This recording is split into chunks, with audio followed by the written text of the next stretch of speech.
విజయవాడలో బక్రీద్ ఈద్ అల్ అదా ప్రార్థనలు ఎంతో భక్తి శ్రద్ధలతో జరిగాయి. ముస్లిం సోదరులు నూతన దుస్తులు ధరించి నగరంలో ప్రధాన ఈద్గాలు మసీదులకు తరలివచ్చి సామూహిక నమాజు నిర్వహించారు. బందర్ రోడ్లోని ఇందిరాగాంధీ మున్సిపల్ కార్పొరేషన్ స్టేడియంలో అత్యంత భారీ స్థాయిలో సామూహిక ప్రార్థనలు నిర్వహించారు.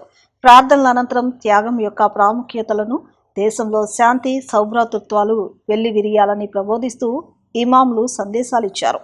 ప్రార్థనలు పూర్తయిన తరువాత ముస్లింలు ఒకరినొకరు ఆలింగనం చేసుకుని ఈద్ ముబారక్ శుభాకాంక్షలు తెలుపుకున్నారు. పలువురు రాజకీయ నాయకులు ఈ కార్యక్రమంలో పాల్గొని ముస్లింలకు బక్రీద్ శుభాకాంక్షలు తెలియజేశారు. మాజీ సీఎం వైఎస్ జగన్మోహన్ రెడ్డిపై మంత్రి నిమ్మల రామానాయుడు తీవ్ర విమర్శలు గుప్పించారు. జగన్ 5 ఏళ్ల పాలనలో హామీలు అమలు కాలేదని, ప్రస్తుతం సీఎం చంద్రబాబు నాయుడు సంక్షేమం, అభివృద్ధికి సమ ప్రాధాన్యతనిస్తూ సుపరిపాలన అందిస్తున్నారని అన్నారు. మహిళలకు ఉచిత గ్యాస్ సిలిండర్లు, తల్లికి వందనం వంటి పథకాలను కూటమి ప్రభుత్వం అమలు చేస్తోందని అన్నారు. జగన్ అమరావతికి మద్దతిచ్చి తరువాత 3 రాజధానుల మాట తీసుకువచ్చారని విమర్శించారు. పోలవరం, హంద్రీనీవా వంటి ప్రాజెక్టుల విషయంలో గత ప్రభుత్వం నిర్లక్ష్యం చేసిందని ఆరోపించారు. వైసీపీ పాలనలో దళితులు, కార్యకర్తలు ఇబ్బందులు పడ్డారని, ఇప్పుడు ప్రజలు తగిన తీర్పు ఇచ్చారని మంత్రి నిమ్మల రామానాయుడు వ్యాఖ్యానించారు. జగన్మోహన్ రెడ్డి 5 సంవత్సరాల పాలనలో ఆయన ఇచ్చినటువంటి హామీలన్నిటికీ కూడా ఎగనామం పెట్టినటువంటి వ్యక్తి, ఆయన ఇచ్చినటువంటి హామీల్ని ఎగ్గొట్టినటువంటి వ్యక్తి ఈరోజు మేనిఫెస్టో గురించి మాట్లాడుతూ ఉంటే దెయ్యాలు వేదాలు వల్లించినట్టుగా ఉన్నటువంటి పరిస్థితి. ఏదైతే ఈరోజు మనం చూస్తూ ఉన్నాం, 5 సంవత్సరాల వైసీపీ పాలనలో ఈ ఆంధ్రప్రదేశ్ రాష్ట్రం 20-30 సంవత్సరాలు వెనక్కి నెట్టేసి వెంటిలేటర్ మీద ఉన్నటువంటి ఆర్థిక వ్యవస్థను మాకు వారసత్వంగా అందించినటువంటి స్థితిలో కూడా ఈవేళ ఒక పరిపాలన దక్షతతో ఈవేళ చంద్రబాబు నాయుడు గారు, ఆయనకి అండగా ఈవేళ పవన్ కళ్యాణ్ గారు, వీరిద్దరికీ తోడుగా పవన్ కళ్యాణ్ ఎవరైతే నరేంద్ర మోడీ గారు ఉండడంతో మరి ఈరోజు ఇటువంటి వెంటిలేటర్ ఆర్థిక వ్యవస్థను మాకు వారసత్వంగా ఇచ్చినా కూడా ఈరోజు సంక్షేమాన్ని, అభివృద్ధిని కూడా ఈ 2 సంవత్సరాల్లో 2 కళ్ళుగా ఈరోజు ప్రభుత్వం ముందుకు తీసుకెళ్తూ ఉంది. ముఖ్యంగా మనందరికీ చూస్తూ ఉన్నాం, పెన్షన్లు ఈరోజు 200 రూపాయలు పింఛన్ని 2000 రూపాయలు చేసింది ఆ రోజు చంద్రబాబు నాయుడు గారు. 2000 రూపాయలు పింఛన్ని 3000 రూపాయలకి పెంచుకుంటూ పోతానని పెద్ద దీర్ఘం తీసినట్టు వ్యక్తికి 1000 రూపాయలు పెంచడానికి 5 సంవత్సరాలు పట్టింది. కానీ మేము వచ్చినటువంటి మొదటి తేదీనే, మొదటి నెలలోనే పెంచినటువంటి పింఛనే కాదు, హామీ ఇచ్చినటువంటి 3 నెలల పెంచును 3000 ప్లస్ 4000 7000 రూపాయలు ఈరోజు ప్రతి నెల 1వ తేదీన గడప దగ్గర గౌరవ ముఖ్యమంత్రి చంద్రబాబు నాయుడు గారి చేతుల మీదుగా సైతం పేదలకు సేవ చేస్తూ ఉన్నాం. దివ్యాంగుల పింఛను ఆ రోజు 3000 రూపాయలుంటే 5 సంవత్సరాల ఈ పరిపాలనలో ఆ 3000 రూపాయల పింఛన్కి 1 రూపాయి పింఛను పెంచడానికి కూడా నీకు మనసు రాలా. కానీ ఈరోజు ఈ ప్రభుత్వం అధికారంలోకి వచ్చిన వెంటనే 3000 రూపాయల పింఛన్కి 500 1000 కాదు, 3000కి 3000 కలిపి 6000 రూపాయలు 1వ తేదీని ఈరోజు దివ్యాంగులకు అందజేస్తున్నటువంటి ప్రభుత్వం. ఈ రకంగా భారతదేశ చరిత్రలో ఉన్నటువంటి రాష్ట్రాల్లో 4000, 6000, 10,000, 15,000 రూపాయలు ఇస్తున్నటువంటి ఏకైక ప్రభుత్వం ఈ దేశంలో ఆంధ్రప్రదేశ్ ప్రభుత్వం, కూటమి ప్రభుత్వం. ఈరోజు సంవత్సరానికి 3,000 కోట్ల రూపాయల చొప్పున, మరి నెలకి 3,000 రూపాయల కోట్ల చొప్పున సంవత్సరానికి 36,000 కోట్ల రూపాయలు, 5 సంవత్సరాలకి 1,80,000 కోట్ల రూపాయలు ఒక్క పెన్షన్ల కోసమే ఖర్చు పెడుతున్నటువంటి ప్రభుత్వం ఈరోజు కూటమి ప్రభుత్వం. ఆర్టీసీలో మహిళలకు ఉచితంగా ప్రయాణ సౌకర్యం కల్పిస్తామని ఆ రోజు చెప్పాం. ఇచ్చినటువంటి మాటకు కట్టుబడి ఈవేళ మహిళలకు ఆర్టీసీలో ఉచితంగా ప్రయాణం. ఇప్పటివరకు చూస్తే 67 కోట్ల మంది మహిళలు ఈరోజు ఆర్టీసీలో ఈ యొక్క 2 సంవత్సరాల పాలనా కాలంలో ఉచితంగా టికెట్ లేకుండా ప్రయాణం చేసినటువంటి పరిస్థితిని కనిపించట్లేదని అడుగుతూ ఉన్నాం. ప్రధానమంత్రి నరేంద్ర మోదీ దేశ పగ్గాలు చేపట్టి 12 సంవత్సరాలు పూర్తయిన సందర్భంగా పలు కార్యక్రమాలు నిర్వహించనున్నట్లు రాష్ట్ర వైద్యారోగ్య శాఖ మంత్రి సత్యకుమార్ యాదవ్ తెలిపారు. మోదీ నాయకత్వంలో దేశం ఆర్థికంగా బలపడిందని, ప్రతి వర్గం అభివృద్ధి చెందేలా అనేక సంస్కరణలు తీసుకొచ్చారన్నారు. పేదరిక నిర్మూలన, ఉచిత బియ్యం పంపిణీ, బీమా పథకాలు, ఆయుష్మాన్ భారత్ వంటి పథకాల ద్వారా ప్రజలకు పెద్ద ఎత్తున ప్రయోజనం కలిగిందని అన్నారు. జూన్ 5 నుంచి 21 వరకు వివిధ కార్యక్రమాల ద్వారా మోదీ పాలనలో సాధించిన ప్రగతిని ప్రజలకు వివరించనున్నట్లు తెలిపారు. జూన్ 5న ప్రపంచ పర్యావరణ దినోత్సవం సందర్భంగా మొక్కలు నాటే కార్యక్రమాలు చేపడతామని చెప్పారు. ప్రతి ఒక్కరూ ఒక మొక్క నాటాలని ప్రజలకు అవగాహన కల్పిస్తామన్నారు. జూన్ 8 నుంచి 14 వరకు కేంద్ర నిధులతో నిర్మాణం అవుతున్న ప్రాజెక్టులను సందర్శిస్తామని తెలిపారు. ఈ దేశ ప్రధానమంత్రిగా నరేంద్ర మోడీ గారి పగ్గాలు చేపట్టి 12 సంవత్సరాలు పూర్తయింది. ఈ 12 సంవత్సరాల్లో ఈ దేశంలో వచ్చిన సమూలమైన మార్పుల గురించి, సమాజంలోని ప్రతి ఒక్కరి జీవన ప్రమాణాలు పెరగడం గురించి, పేదరిక నిర్మూలన నుంచి సంపద సృష్టి దాకా, అదేవిధంగా మౌలిక సదుపాయాల కల్పన దాకా తీసుకున్న నిర్ణయాలని ప్రజలకి తెలియజెప్పడం కోసం 12 సంవత్సరాలు పూర్తయిన సందర్భంగా భారతీయ జనతా పార్టీ ఒక అవుట్ రీచ్ ప్రోగ్రాం చేపడుతుంది. ఇది 12 సంవత్సరాలు పూర్తి చేసుకున్న సందర్భంగా ఉత్సవాలు నిర్వహించుకోవడం కాకుండా నాయకత్వం పట్ల విశ్వాసంతో, బీజేపీ సిద్ధాంతం పట్ల నమ్మకంతో, ఎన్డీఏ ప్రభుత్వం పట్ల నమ్మకంతో ప్రజలు అందించిన ఆశీర్వాదానికి 12 సంవత్సరాల వ్యవధిలో చేసిన మంచి పనుల్ని ఒక రిపోర్ట్ కార్డు రూపంలో, ఒక నివేదిక రూపంలో ప్రజల దగ్గర తీసుకెళ్లాలనే ఉద్దేశంతో భారతీయ జనతా పార్టీ కేంద్ర ప్రభుత్వ పార్టీ అవుట్రీచ్ ప్రోగ్రాం తీసుకోవడం జరిగింది. అభివృద్ధి, పేదల సంక్షేమం పేరుతో సమాజంలోని అన్ని వర్గాల దగ్గరికి వెళ్ళి ఈ 12 సంవత్సరాల ప్రగతి గురించి ఒక చర్చ పెట్టి వచ్చిన మార్పుని ఒక నివేదిక రూపంలో ఇచ్చి, తద్వారా భవిష్యత్ ప్రణాళిక ఏంటి, భవిష్యత్తులో ఈ దేశాభివృద్ధిని ఏ రకంగా చేపట్టగలుగుతున్నాం అనే విషయాన్ని కూడా ప్రజల్లో, ముఖ్యంగా మేధావుల మధ్య చర్చ పెట్టే విధంగా అనేక కార్యక్రమాలని నిర్వహించడం జరుగుతుంది. ప్రధానంగా భారతీయ జనతా పార్టీ ఏ సందర్భంలోనైనా, లేదా ప్రధానమంత్రి గారి జన్మదినం సందర్భంలోనైనా సేవా కార్యక్రమాలకు కూడా శ్రీకారం చుట్టడం ఆనవాయితీగా వస్తూ ఉంది. అభివృద్ధి కార్యక్రమాలతో పాటు పార్టీ కార్యకర్తల ద్వారా కూడా సేవా కార్యక్రమాలు నిర్వహించడం జరుగుతుంది.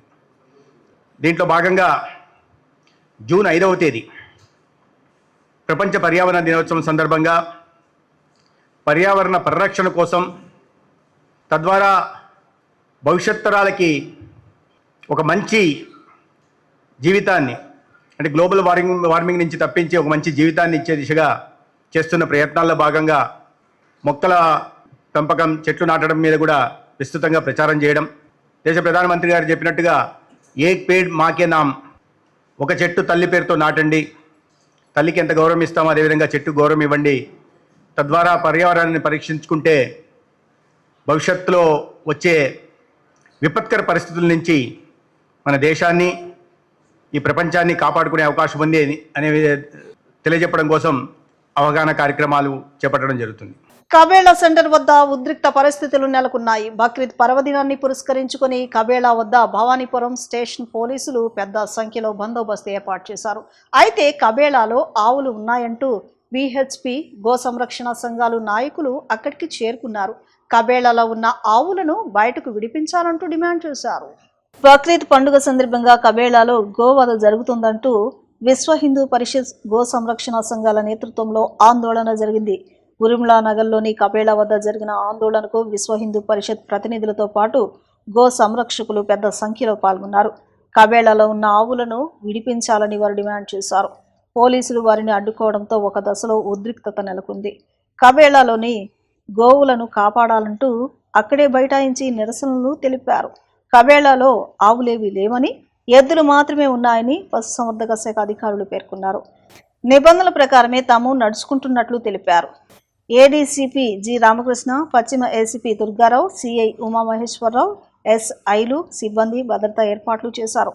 ముస్లింలు పెద్ద సంఖ్యలో అక్కడికి చేరుకున్నారు. శ్రీరామ్, జై గోమాత. పొట్టి శ్రీహరి విశ్వ హిందూ పరిషత్ విజయవాడ మహానగర కార్యదర్శిని. ఈరోజు విజయవాడలో అనుమతులు లేని అక్రమ కబేళా, దీనికి 5 రకాల అనుమతులు ఉండాలి. కార్పొరేషన్కి సంబంధించిన 5 రకాల అనుమతుల్లో కేవలం 2 అనుమతులు మాత్రమే ఉన్నాయి. తర్వాత ఏదైతే లోపల 779 గోవుల్ని, ఎద్దుల్ని తీసుకొని లోపల పెట్టారో, వీటి ఏ ఒక్క ఎద్దుకి కూడా ఎటువంటి అనుమతి లేదు, ట్రాన్స్పోర్ట్ సర్టిఫికెట్ లేదు, పర్చేజింగ్ సర్టిఫికెట్ లేదు, అలాగే అక్కడ విఆర్ యొక్క సర్టిఫికెట్ లేదు. వీటిని తీసుకొచ్చింది కూడా ఇల్లీగల్ ట్రాన్స్పోర్టేషన్ చేశారు. లోపలికి ఇన్వర్డ్లో కనీసం 100 వెహికల్స్లో ఈ గోవులు తీసుకురావాలి, కానీ కేవలం 20-30 గోవులు మాత్రమే ఇన్వర్డ్ రాసి ఉంది. ప్రతి ఒక్క విషయంలోనూ కూడా ఇక్కడ అన్యాయమే జరిగింది, దౌర్జన్యమే జరిగింది. వారు గత వారం 10 రోజులుగా మేము ఏదైతే గవర్నమెంట్ 13/5/2026 ఒక సర్క్యులర్ ఇచ్చిందో వాటిని తూచా తప్పకుండా పాటిస్తామని చెప్పున్నారో ఆ ఒక్క రూల్ని కూడా వాళ్ళు పాటించలేదు. 1977 గోవధ నిషేధ చట్టం అయితే ఏమి, అలాగే 2001 స్లాటర్ రూల్స్ అయితే ఏమి, ఏ ఒక్క రూల్ని కూడా వీళ్ళు పాటించాల. వీరు అక్రమంగా ఈరోజు గోశాల నడుపుతున్న స్లాటర్ హౌస్ నడుపుతున్నారు. ఈ స్లాటర్ హౌస్కి అనుమతులు కూడా లేవు. వీరు మేము ప్రశ్నిస్తే డాక్టర్ గారు లోపలికి వెళ్ళి దాక్కుంటున్నాడు, పోలీసు వారి చేత మమ్మల్ని బయటికి తోయిస్తున్నారు. ఏ ఒక్క గోవుకి కూడా వీరికి స్లాటర్ హౌస్లకు పంపించే అధికారం లేదు. ఏ ఒక్క గోవుకి కూడా ఫిట్నెస్ సర్టిఫికేట్ లేదు. ఏ ఒక్క గోవుని కూడా వధించడానికి వీలు లేదు. ఆ విధంగా రూల్స్కి వ్యతిరేకంగా వాళ్ళు కనుక ప్రయత్నం చేస్తే ఖచ్చితంగా మేము దీని మీద లీగల్గా ప్రొసీడ్ అవుతాం. అలాగే వీళ్ళందరికీ కూడాను హైకోర్టు ఉత్తర్వుల కంటెంప్ట్ ఆఫ్ ద కోర్టు కింద హైకోర్టుకు వీళ్ళని లాగడం జరుగుతుంది. వివక్షకి గురి అవుతున్న ఒకే ఒక ఎవరైతే ఉన్నారంటే అది హిందువులని చెప్పి ఇప్పటికీ తేటతెల్లం అవుతా ఉంది. ఒక మతానికి కొమ్ము కాస్తూ వాళ్ళు పండగల్ని కూడా వ్యాపారం చేసుకోవడానికి, వాళ్ళు ఉన్నత స్థాయిలో చేరుకోవడానికి, వాళ్ళ అభివృద్ధికి డిపార్ట్మెంట్ వారు సైతం ముందుండి వాళ్ళని ప్రోత్సహిస్తూ ముందుకు తీసుకువెళ్తా ఉన్నారు. అదేవిధంగా సనాతన ధర్మం నుండి ఎప్పటి నుండో గోవుని తల్లిగా భావిస్తున్న మనల్ని కించపరుస్తూ ఇప్పుడు కూడా కనీసం ఒక్క మాట కూడా వినకండి. ఎక్కడ ఎటువంటి పర్మిషన్ లేని ఈ స్లాటర్ హౌస్లో పొద్దున మున్సిపల్ కమిషనర్ గారిని కలవడం జరిగింది. ఈ పర్మిషన్ లేదు, మీరు ఎలా కోయడం జరుగుతుందండి ఇక్కడంటే, రికార్డుల ప్రకారం మేము కోసుకుంటాం, మీ ఇష్టం వచ్చింది మీరు చేసుకోండి. అదేవిధంగా ఇక్కడ కూడా పోలీస్ వ్యవస్థ గారు కూడా నిర్మోహమాటంగా హైందవ ధర్మం లేదు, తొక్క లేదు, మీరందరూ బయటికి వెళ్ళిపోండి, మీరు ఇక్కడ ఏ నిరసన చేయడానికి వీల్లేదు అన్నట్టుగా తోసి అవతలకు పాడేస్తున్నారు. ఎటువంటి నిరసన చేయడానికి మేము పనికిరామా? దయచేసి ఇప్పుడైనా ప్రజలు గుర్తించుకోండి. హైందవ మతానికి ఆపద తలబట్టబడుతున్నారు. ఇప్పటికైనా అందరూ సంఘటితమై ఈ యొక్క కార్యక్రమాన్ని నిలుపుదల చేస్తారని కోరుకుంటా ఉన్నాం. ఏపీలో కూటమి ప్రభుత్వ పాలనపై మాజీ మంత్రి ఆర్కే రోజా తీవ్ర విమర్శలు గుప్పించారు. మహానాడు పేరుతో దగానాడు నిర్వహిస్తున్నారని ఆరోపించారు. వైసీపీ నేతలను భయభ్రాంతులకు గురి చేస్తూ డైవర్షన్ పాలిటిక్స్ చేస్తున్నారని మండిపడ్డారు. సూపర్ 6 హామీలు ఎంతవరకు అమలయ్యాయో ప్రజలకు చెప్పాలని డిమాండ్ చేశారు.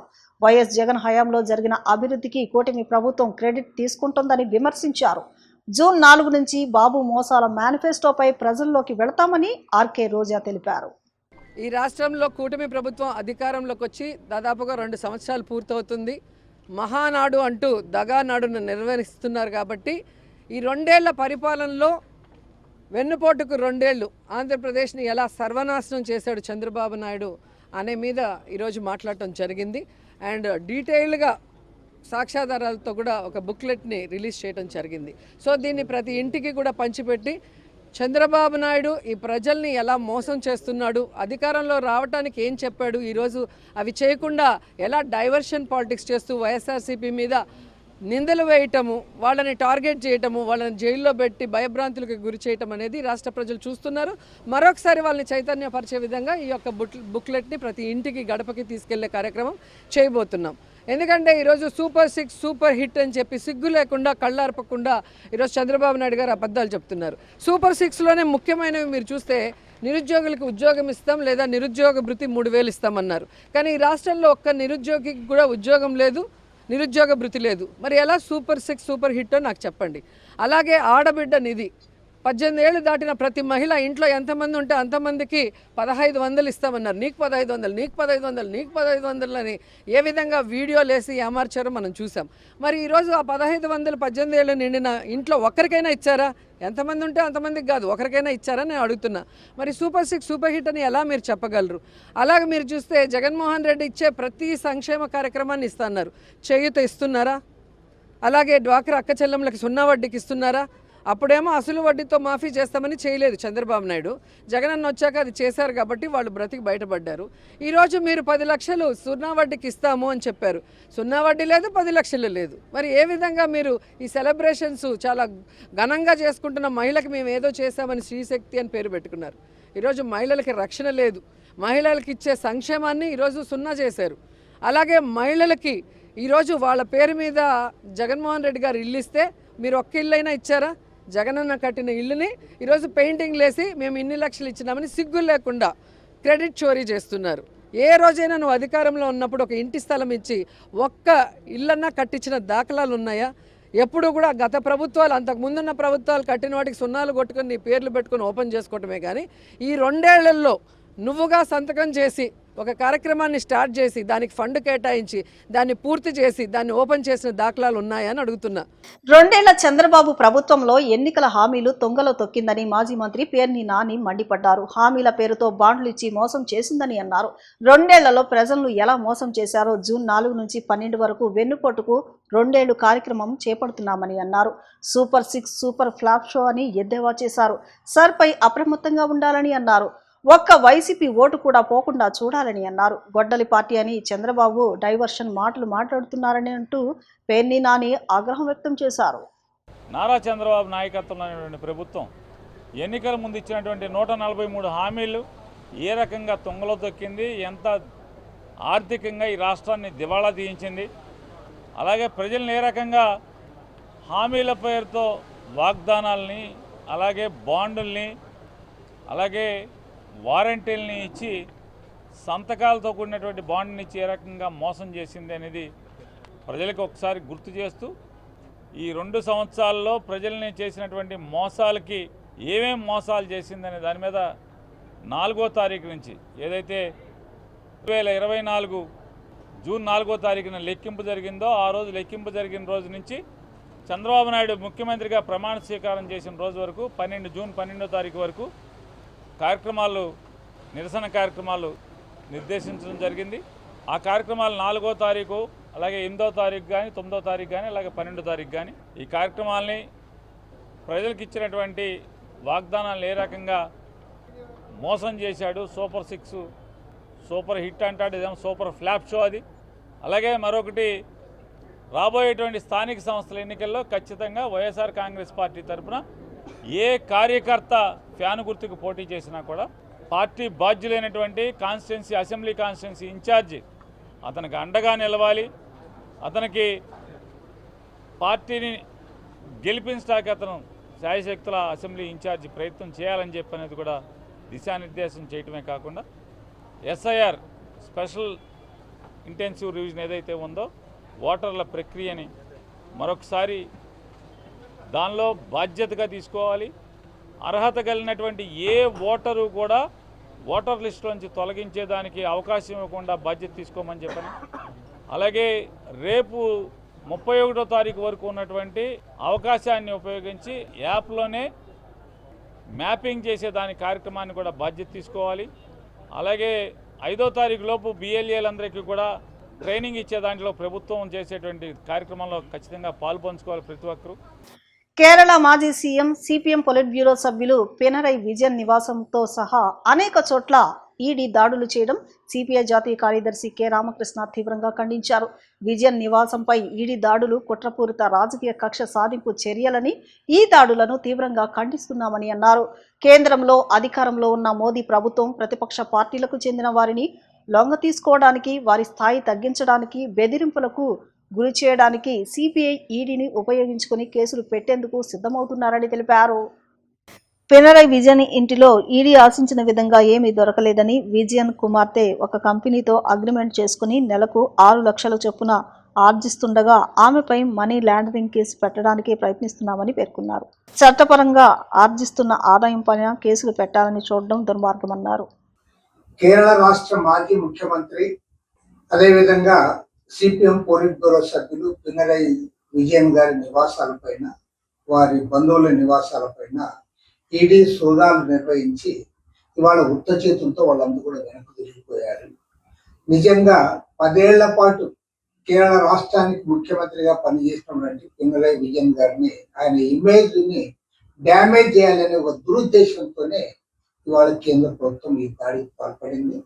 నరేంద్ర మోడీ ప్రభుత్వం కేంద్రంలో అధికారంలోకి వచ్చినప్పటి నుంచి కూడా ప్రతిపక్ష పార్టీల నాయకులు బదనాం చేయడానికి వాళ్ళ ఇళ్లపైన దాడులు చేయడం, ఈడీని పంపడం, సిబిఐ కేసులు పెట్టడం, ఆ రకంగా వారందరినీ కూడా ప్రతిష్ట పాలు చేయడానికి ఢిల్లీలో ముఖ్యమంత్రిగా పనిచేసిన అరవింద్ కేజ్రీవాల్ పైన అక్రమంగా కేసులు బనాయించి నెలల పర్యంతం ఆయన జైల్లో పెట్టారు. ఉప ముఖ్యమంత్రి మనీష్ సిసోడియాను దాదాపు సంవత్సరం పైగా ఆయన జైల్లో పెట్టారు. తీరా ఇప్పుడు ఆ కేసులన్నీ కూడా ముష్కాకి అన్నారు, దాంట్లో ఏమాత్రం కూడా పసలేదని కూడా తేలిపోయింది. ఇప్పుడు ఏమంటే ఇవాళ 10 ఏళ్ల పాటు సుదీర్ఘంగా పరిపాలించిన కమ్యూనిస్ట్ పార్టీ సిపిఎం నాయకుడు పినరయి విజయన్ గారి పైన ఆయన బదనాం చేయడానికే ఇలాంటి కుట్రలకు పాల్పడతా ఉన్నారు. ఎవరైతే బీజేపీ కండువా కప్పుకుంటారో వారు ఎంత పెద్ద దీని స్కామ్లు పాల్పడినా వారు మాత్రం పవిత్రులైనట్టుగా వారిని ఎంటదిప్పుకుంటారు. దానికి ప్రత్యక్ష ఉదాహరణ ఇవాళ అస్సాం ముఖ్యమంత్రిగా ఉన్న హేమంత్ బిశ్వ. అదేవిధంగా బెంగాల్ ముఖ్యమంత్రి పైన కూడా గతంలో తృణమూల్ కాంగ్రెస్ లో ఉన్నప్పుడు వీరు ఇదే రకంగా చేశారు. నరేంద్ర మోడీ గారి ఆయన గురించి చెప్పారు, ఆయన స్కామ్ల గురించి. ఇవాళ వారు ఎవరైతే బీజేపీ కండువా కప్పుకుంటారో వారు మాత్రం పవిత్రులు. ప్రతిపక్ష పార్టీల్లో ఉండే నాయకులు బదనాం చేయడానికి ఇలాంటి దాడులు దౌర్జన్యాలు చేయిస్తా ఉన్నారు. బీజేపీ వైఖరిని పూర్తిగా ఖండిస్తా ఉన్నాం. కేంద్రంలో అధికారంలో ఉన్న ప్రధానమంత్రి నరేంద్ర మోడీ, హోమ్ మినిస్టర్ అమిత్ షా ఇవాళ పథకం ప్రకారం దుష్టబుద్ధితో పినరయి విజయన్ గారి ఇంటిపైన దాడులు చేయించారు. దీన్ని తీవ్రంగా ఖండిస్తా ఉన్నా. ప్రజాతంత్రవాదులందరూ కూడా ప్రభుత్వ వైఖరిని ఖండించాలని కోరుతాం. ఇప్పుడు చిన్న విరామం తీసుకుందాం.